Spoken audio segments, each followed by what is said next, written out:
Хаврын уран дулаан энэ өдрийн мэндийг үзэгч та бүхэндээ хүргэж байна. Бүтээлч Монгол төсөл нэвтрүүлгийн нэгэн шинэхэн дугаар танд хүрэхэд бэлэн боллоо. Энэ удаагийн дугаараар монголчуудад эрт дээр үеэс ахуй амьдралдаа хэрэглэж ирсэн домбыг урвхаанаараа уралдаг мөнх алтрыг нэвтрүүлгийн зочноор урьсан юм. Түүний өвөө та бидний сайн мэдэх ажлын дараа эртний баатрууд, партизан тогтох, ээж хайрхан, их уур хайхан, их нутгийн дуулал зэрэг түүх хувьсгал, ажил хөдөлмөрийн сэдвт уран зураг, хөрөг, байгалийн зураг олон арвыг туурвж, Монголын дүрслэх урлагийн алтан сан хүмрэгт их хувь нэмрээ оруулсан бүгд найрамдах Монгол ард улсын маршал Чой Балсангийн нэрэмжит шагналт, ардын зураач урлагийн гавьяат зүтгэлтэн гэлгийн одон юм. Ингээд өвөөгийнхөө энэ их авьяасыг өвлөн авч, уран гараараа бүтээлээ туурвдаг мөнх алдрын ажил амжилтын ертөнцийг танд төлөвлүүлье.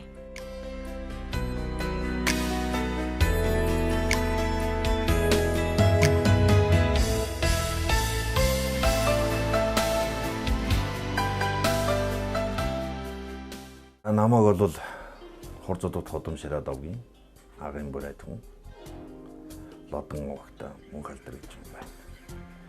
Би энэ домбыг одоо хийгээд нэг одоо 3-аас 4 жил орчим хийж байна. Одоо анх хийжсэн одоо эргэж харахад бол бартгаас авахлаад өдөө зэрэгтэй хийгээл явж л байна. Тэгтээ улам сайжруулахын төлөө. Тийм учраас энэ домбыг л одоо орчин цагтаа төгсөх гал яриад байгаа шүү. Би ерөөсөө орчин цагийг л хуучны өв соёл ялыг л хамтарч дээш нь амжилт өрөх гэл яваад байгаа хүний нэг л дээ. Энэ домбыг санаа маань болохоор юу л да. Манайхан чинь орчин цаг одоо даяарчл гэдгийн хажуугаар манай хуучны ард түмний энэ үнэт өв соёл ахуй хэрэглээнд хэрэгжилж ирсэн эдгээр одоо бүтээгдэхүүн бүгд одоо хоосорж өгөө болгоод зарим нь бол хуучин дээр үед бол гоо жалган дэтэл мартагдал зүгээр зарим хүмүүс бол дом гэж юу вэ гэдгийг ч бол мэдэхгүй шахал болчиход байгаа байхгүй. Тийм учраас энийг л эргэж буцаан сэргээгээд Монгол ахуй, Монгол соёл тэр манай Монголын тийм нүүдэлчин ахуй амьдралдаа хэрэгжилж ирсэн тэрийг буцаагаад сэргээн засварлах сэргээг дахиад тэрийг л улам чанартай болгохын төлөө хийх зорилгоор л одоо анх хийж эхэлсэн бүгдэлтэй. Энийг маань одоо хийх эхлэх чинь одоо миний баг дүү байдгийг дархан байгаа. Тэр битээр ингээл анх санааг нь гараа манай дүү санааг нь гараад заах энийг ингэж хийж болох юм байна. За тийм ээ. За миний энийг ингэж хийвэл. За доторхын ийм асуудалтай. За халуун сав хуучин бол одоо доторхын цайрдсан байдаг байсан. Тодорхой хэмжээний халуунаа байдаг. За ийм байсан домбыг одоо орчин цагийн хятадын халуун савыг авчирхад хятадын халуун сав тодорхой хэмжээгээр нас нь уртсан.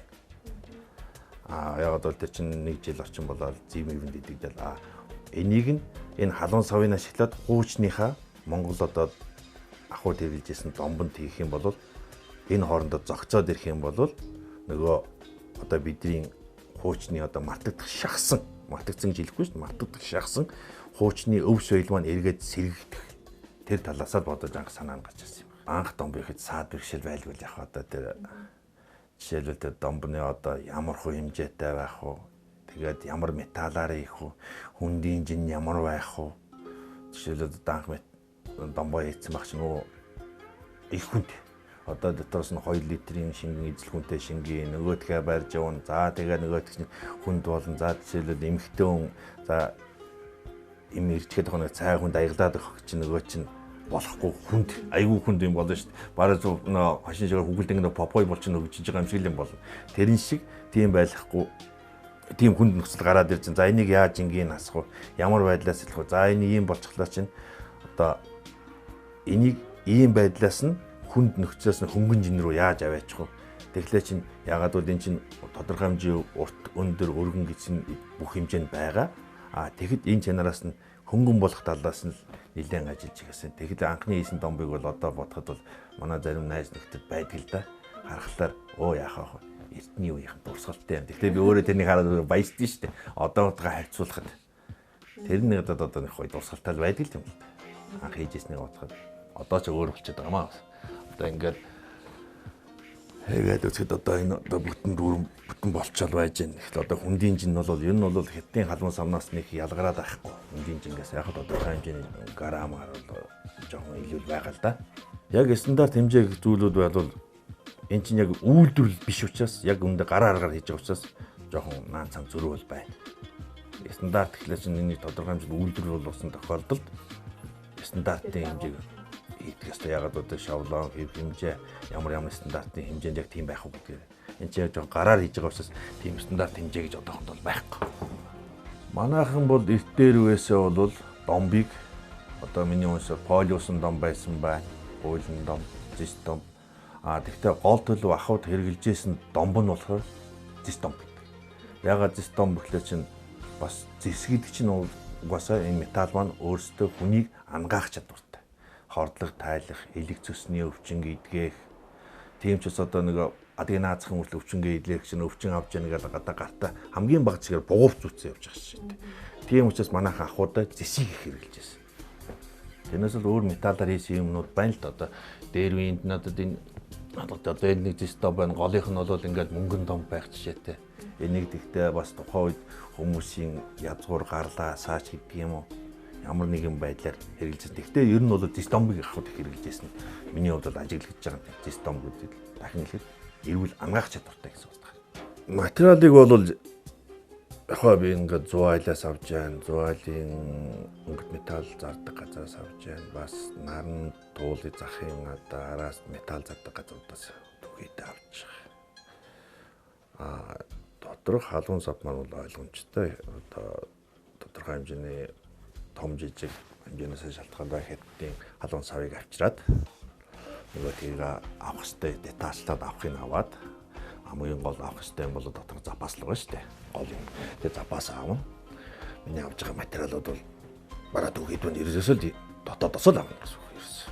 Хийдэг аргачлал бол өөрөөс том жижиг домбондоо ялгаа байхгүй. Бүгд адилхан. Яг хоо бүрслүүр өндөр намныхаа хурлаас гэж байгаа болохоор хийж байгаа процесс, хийж байгаа технологи, хийж байгаа дис дараал бол бүгд адилхан. Домон жалгаа байхгүй адилхан, жижиг жалгаа байхгүй адилхан. Зөвхөн одоо металлын маань одоо материал маань олдцоо шалтгаалаад зарим металл дээр жоохон залгаа хийх маягтай одоо бүслүүрийн цаагуур болсон байна. Тэгж таарч байгаа. Тэгэхгүй бол одоо миний зүгээс надад тааруулаад энэ мөнх алдарт одоо зориулсан тийм хэмжээтэй металлыг бэлдэж өгч байгаа тийм байхгүй. Тийм учраас цаад металлаа захирагдаж жоохон ажиллагаа тийм их ажиллагаанууд илүү ажиллагаанууд гарч ирдэг. Тэрийг л өөрөө л зохицуулах хэрэгтэй. Ер нь бол хүн сэтгэл шингэсэн юмд бол бүтэн өдөр ч хийсэн, бүтэн сараар ч хийсэн бол. Тэр бол домбыг бол заавал тийж тэдэнд цагт нэгийг гаргана гэсэн байж болохгүй. Яагаад гэвэл халтуур маягийг хүнд өгөхлөөр нөгөө чин дараа миний хийсэн одоо энэ чи миний хийж байгаа бүтээгдэхүүн гэж болно, бүтээлч гэж болох учраас энийхээ нэр хүндийг хийсэн өөрийнхөө тодорхой хэмжээний олж байгаа ололтыг нурааж болохгүй. Тийм учраас би тэнд л цаг нар гэдэггүй. Ерөөсөө л өөрөө л өнөөдөр нэг өдөр бүтэн өдөрж байгаа нэг дом бариад хийгүүл өдөр тэгвэл дом нямбаал няхуурл байх хэрэгтэй гэдгийг л өөрөө зачинд байдаг. Цаг бол нэг товл. Би одоо нэг өөрийнхөө хийж байгаа домбыг захиалгаар хийж одоо ингээл үн тэдлийн дэлгүүрүүдээр хийж байна. Тэгэд одоо үн тэдлийн дэлгүүрүүдээр чинь одоо өөрсдийнх нь логог одоо ямар нэгэн үн тэдлийн дэлгүүрж пүүс компани ч өөрсөн гэсэн логотой энэ яг хөө миний хийж байгаа бүтээл дээр өөрсдийн логог тавиад логог тавьснараа тэр логотой бүтээгдэхүүн маань тэр одоо борлуулж байгаа тэр газрынхаа одоо юу гэдэг брэнд бүтээгдэхүүн ч юм уу гол одоо зарагт бүтээгдэхүүн ч гэдэг тийм утгаараа тийм захиалгууд нь олж ирдэг. Одоо нэг баян онгорын одоо нийгмийн даатгалын гэдэг хүмүүс байгаа юм л да. Одоо сар нэгэндээ одоо өөртөө ээлжлээд авъя. Тэгэд одоо сая нэг нь надаас авсан. Одоо нэг нь болохоор эхэлж авахдаа за би энд нэг шигтгээтэй урдталтын шигтгээтэй хэлье. Нэг нь би дангаар нь авмаар байна гэж. Тэг чин дараачийн үн эхнийхээ үнд хэлсэн байгаа юм л да. Одоо ингэ авах нь дээ. Би дараачийн сард хийж авахдаа юу шүү. Одоо би нэг залуу гэр бүл шүү. Хаан хатан сүхтэй урдталтай хэлье. За тий. Би тэр үнний өөрийнх нь хүссэн хүсэмжинд л тааруулж тэрийг хийж байна. Тэрнээс л яг энийг энэ дээр ийм байх хэрэгтэй, тэрэн дээр тийм байх хэрэгтэй гэж би хүнд хүчээр болгодог. Тэр хүн өөрөө юу хүсэж байна? Тэрүүгээр л хийх. Тэр нь миний өөрийн үүрэг. Тэгжээж нөгөө хүнд маань таалагдана. Нөгөө хүн ч одоо сэтгэлийн энэ минийх болсон шүү дээ. Иймтэй болсон дээ. Сэтгэлийн кайф гэдэг юм. Би тэрийг үз байгаа кайф. Ер нь бол миний энэ хийж байгаа зүйл манай гэр бүл болон миний амьдэрсэн ахуй нөхцөл бол надад их нөлөөлсөн. Одоо би л манай өвөө бол бид нар буураа аваад бол тийм л.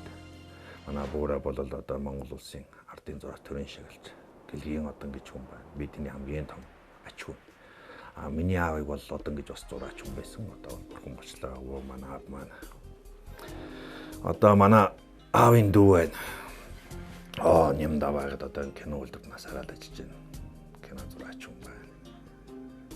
Одоо миний доор 2 эрэгтэй дүү байна. Нэг охин дүүтэй. Нэг эрэгтэй дүү нь одоо Швед улсад одоо 2-3 хоног юм одоо арга татуу салон гэсэн одоо шинэ хүний газар Швед одоо студ байгууллаа. Одоо миний баг дүү маань болох уран зураг анги Монгол дархны ангийг төгссөн. Одоо Эрдэнэт үйлдвэрт дархны гэдэг. Тийм юм байна. Ер нь манайхан ерөөсөө бүгдээрээ л ер нь урлагийн хүмүүс. Ерөөсөө л тийм урлагт жоохон илэгтэй ханд урал тэрнээсээ ч болоо бид нар тодорхой хэмжээний мэдрэмж өгдөг. Тэгээж тэр мэдрэмжээрээ бид нар жоохон хүнд нэг хувийн авьяас гэж байдаг. 99 хөдөлмөр. Тэр шиг одоо жоохон нэг хувийн авьяасыг л бид нар одоо хөдөлмөрлж одоо энийг ингэж хийвэл ингэж тийм тэрүүгээр л одоо бид нар ер нь уламжлагдж ирсэн гэж авьяастай гэх юм да. Тэрүүгээр жоохон омгшиж жоохон дуртай.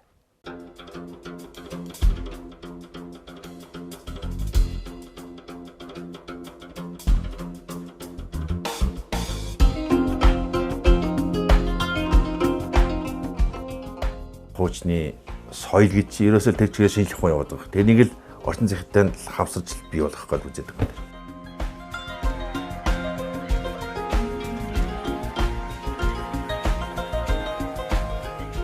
Зарим хүмүүс бол дом гэж юу вэ гэдгийг ч бол мэдэхгүй шахвал болчиход байгаа байхгүй.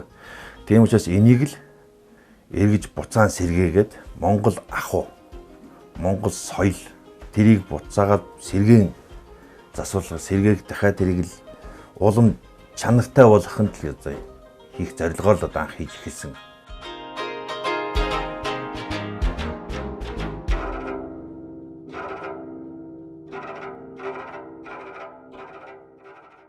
Цуглуулга маягтай юм уу одоо нэг авангуудтай ингээ стенкэн ч юм уу те өөрийн нэг булан гэж гэр бүл байдаг. Тэр буланда хадгалах зорилттой энэ авдیں۔ Тэгэхээр би хэлдэг л дээ. Гэхдээ энийг зөвхөн хадгалж харах гэж хэрэггүй шүү дээ. Энийг чинь ахуудаа хэрэглэх хэрэгтэй юм чинь. Би тэр утгаараа заавал хэлдэг. Ахуудаа л хэрэгэл. Энийг ахуудаа заа нэг гадны юмж одоо ч нөгөө гадаа дотоодын наашаас аялал жуулчлал гэдэг бас найз нөхдөд ч гадаа дотоод ингэдэг бас нэгний доордог биш халуун сонс Монгол домоос цайгаад өгч эн чи юу сонин гайхамшиг юм чи Монголын өв соёл шүү дээ. Тэр гадны хүн цааш нь ярина. Тийм учраас зүгээр тэнийг хадгалах, цуглуулах маягаар биш. Би тэнийг бол ерөөсөө ахуй зөвхөн хэрэглээсэй гэсэн утгаараа л би нэг хэлдэг байна. Зөвхөн ахуйд л хэрэгэл. Ахуйд хэрэгжилжээж эн чинь улам цаашаа дэвжиж дэлгэрнэ. Тэгжээж энэ хуучны Монгол соёл чинь дахиж цаашаа хөгжинэ. Би тэр утгаас ахуйд л хэрэгэл гэж сэлгэж нэг хүмүүс зөвлөдөг байхгүй. Саахуй маар байна.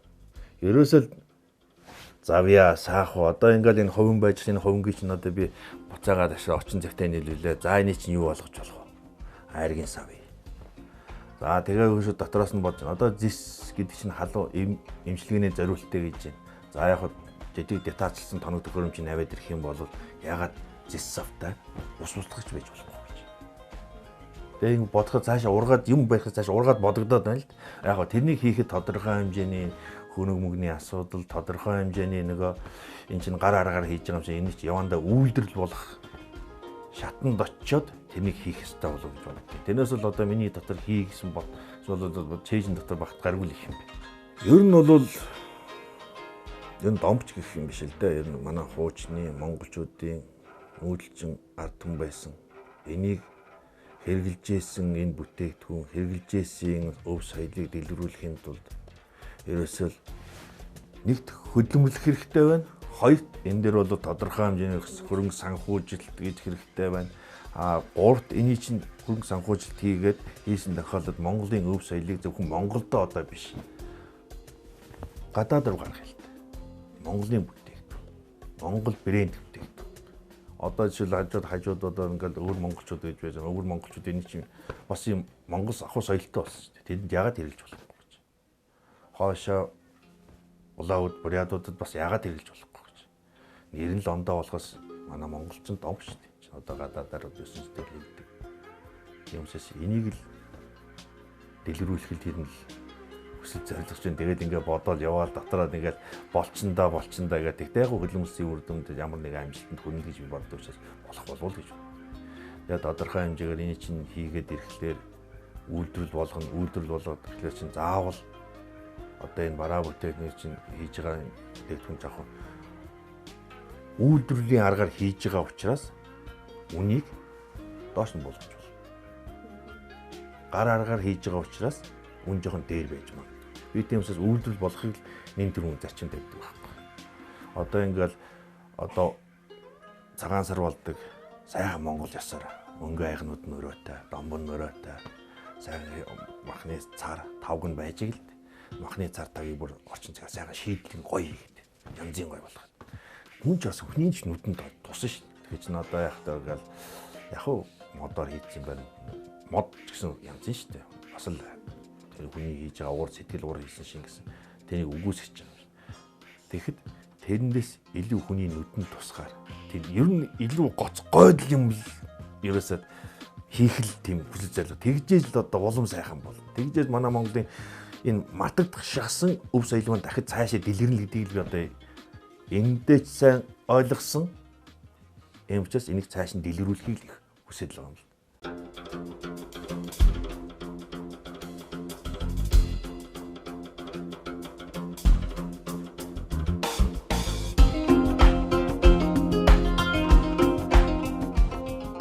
Хуучны соёл гэж ерөөсөө тэр чигээр шинжлэх ухаан яваад байгаа. Тэрнийг л орчин зохиолтой хавсарч бий болгох гэж үздэг юм.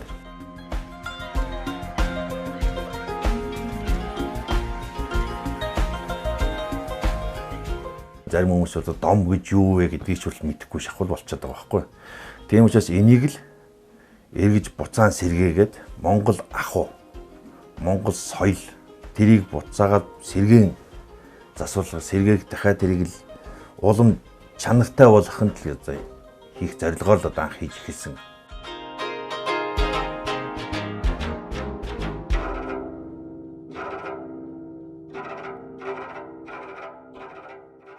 Техник 900 гэж байгаа шүү дээ. Техникээр юм хийхэд бол үнэхээр хэцүү бас. Одоо миний хэрэгжилж байгаа юмд бол одоо бүгдээрээ л гар арга. Одоо энэ хайч маань их л одоо гараараа хайчлна. Одоо энэ пресс хийж гин. Пресс нь одоо гар аргыг ирлээд танкратыг ашиглаад ингээ хийж гин. Тэгэхээр ерөөсөө үйлдвэрлэл болоход ганц шаардлагатай юм. Техникийн 900-д одоо ямар тоног төхөөрөмж юу хэрэгтэй вэ гэдгийг одоо зөвхөн хайч хичээл одоо цахилгаан хайч ивэл амар одоо гар ажиллагаа хялбарчилсан. Одоо эний чинь би ингээд гагнаалын шовлоомд хийгээл нүд балбаж энэ чинь заавал конус ирэх файлцанд ирүүлээл гаргаад ирвэл чи бүр сайхан цэвэрхэн тэгш сайхан болно. Тэгэхээр хийж байгаа хөдөлмөрийн үршин хурц тусам бүтээгдэхүүний чанар сайжирна. Чанар сайжрахын тусам нөгөө тодорхой хэмжээний үн тариф гэж чинь доошоо бухаж. Тэрийг л би боддог. Тэр чинь сайн. Ямар тоног төхөөрөмж тэрийг ихлэж юу хэрэгтэй гэдгээл тохоо үе чинь ямар юу гэх нь одоо техник юм жоохон аяг хурцтай явж байгаа бид нар чиг үүсэж чадахгүй шүү дээ. Тэгэхээр за энийг ийм болох чи тэрийг тийм болох. Тэгэхээр ерөөсөө л энд өөрийн гэсэн дотроо ботсон бодол өөрийн гэсэн жоохон юмнууд байгаа л да. Тэрэндээ үрхийн төлөө ямарсан болох л гэж боддог. Гарын шав ихлэж чаддаг. Манай Монголд их сайн. Хүн би ч 2 3 ч ажлууд үзсэн. Надад нэг сонь сэтгэхүн таалагддаг. Энэ ямар ажил вэ гэж хүн асуухаас илүү надад хэдэн төгрөгийн цалин өгөх гэж асуудаг. Яагаад гэвэл тэр хийж сураагүй шүү дээ. Хийж үзээчгүй. Энэ мөнгө асуудал надад сонь санагдтыг. Гэхдээ яг надад тодорхой хэмжээний энд хийхэд тусалцаа үзүүлдэг хүн байдаг юм л. Одоо миний ах байна. Надад одоо ингээл би бүх гол юмудаа хийгээд өгч чинь нөгөө хүмүүс тодорхой хэмжээгээр цалин мөнгөний өгнө.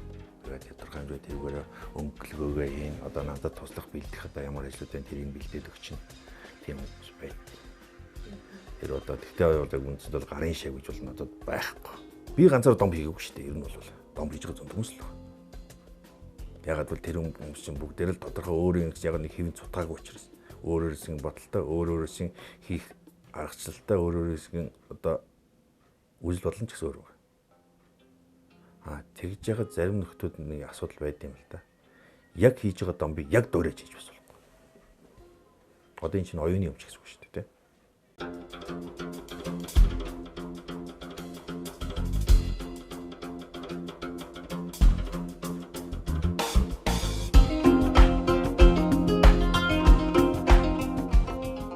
Хуучны соёл гэж ерөөсөө тэр чигээр шинжлэх ухаан яваад байгаа. Тэрнийг л орчин зохиолтой хавсарч бий болгох гэж үздэг байна.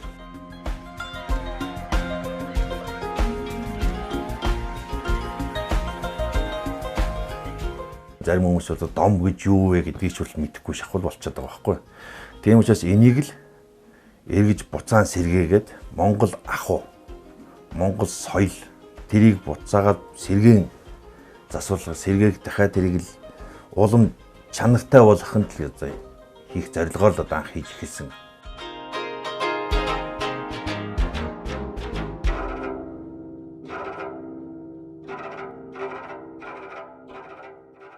Бүгд л адилхан хийж байгаа. Энэ хүмүүс нь хоорондоо сайхан нэгдээд одоо цөмөрөө за ийм байна. Энийг ингэж хөгжүүлээ. Ингэс надад тийм хэтийн зорилго бодол байдаг л. Зөвхөн данганцаараа би зүтгэж гэх юм биш. Надаас гадна өөр зөндөл зүтгэж байгаа хүмүүс байх. Өөрсдийнхөө өв соёлыг зааш нь хөгжүүлээ дэлгэрүүлээ гэсэн. Тийм хүмүүстэйгээ хоорондоо сайхан нэгдэж уулзаад за цөмөрийн гэх юмс тэгэх юмс. Ийм ингэж юм. Энийг ингэж ийм болгоё. Ингэж бол гоё шин санаа байна. Энийг ингээ бацлаа тэр өсө төгс цогц юм болох гэж. Надад ийм хүмүүстэйгээ хамтарч гэсэн бодлууд бол байдیں۔ Тэгээд чинь ерөөсөө нэг ганц мод гал болдгоо ганц хүн айл болдгоо гэсэн. Энийг ерөөсөө нэг бүгдээрээ адилхан хийж байгаас хамтраад тэгээ энийг нэг хамтарч хийж чадсан юм чинь энэ дотооддоо биш яг энэ мөн чанараар нь хадгалаад гадаад руу энийг гаргах юм бол айдаа манай Монголын ард түмч юм агуу ард түм байсан юм уу гэж уулга алдна. Тэр үе чинь одоо цайрд нэгд чинь халуунаа барина гэсэн үг шүү дээ. Тодорхой хэмжээ. Тэг чинь энэ гадных тийм мэдэхгүй шүү дээ. Тэгэхээр Монгол хүний сэтгэмж гэж чинь агуу. Тэрийг л одоо үнслэл энийг дахиад дэлгэрүүлэх юм бол нэрээ Монголын нэр эмчилгээндээ зориулагдана чинь. Тийм ч одоо миний дахиад хэлгээд энэ домбнууд маань одоо энэ ингээл гуйлан дом байна. Гуйлан домны дотор талд нь байгаа энэ заавал зис байлгаад байгаа юм. Заавал би энэ гуйлыг гуйлаар хийж болно. Үгүй. Зис бол хамгийн амархан хурдан уралд ордог металл. Тийм учраас эндээс гарч байгаа цай тодорхой хэмжээгээр 3-4 см-ийн хооронд зисээр дамжиж өнгөрөх. Тэглээд л тодорхой хэмжээ. Өдөр болгон хэрэглэн чинь хүнд эрүүл мэд гэсэн ухаанаар.